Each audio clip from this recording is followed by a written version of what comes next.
Recording studio Madhubani. पूरा गोकुल छै धूम मचल, स्वर्ग से नीक छै आई सजल।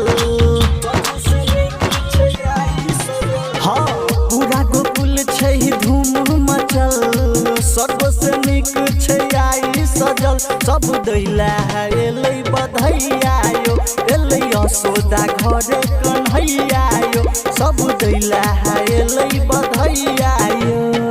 पूरा गोकुल छै धूम मचल, स्वर्ग से नीक छै आई सजल।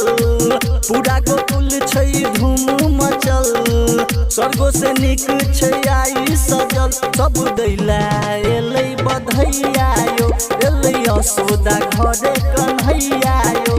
सब दैला एलै बधैया यो।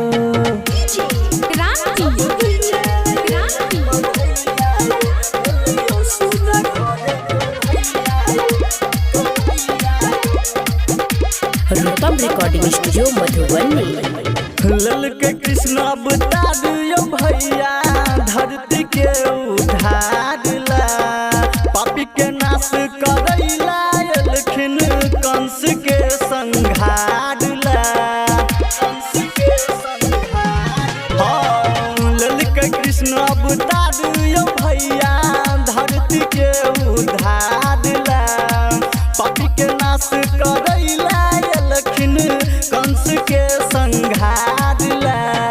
पूरा गोकुल छै धूम मचल, स्वर्ग से नीक छै आई सजल। सब दैला एलै बधैया यो, एलै यशोदा घरे कन्हैया यो। सब दैला एलै बधैया यो।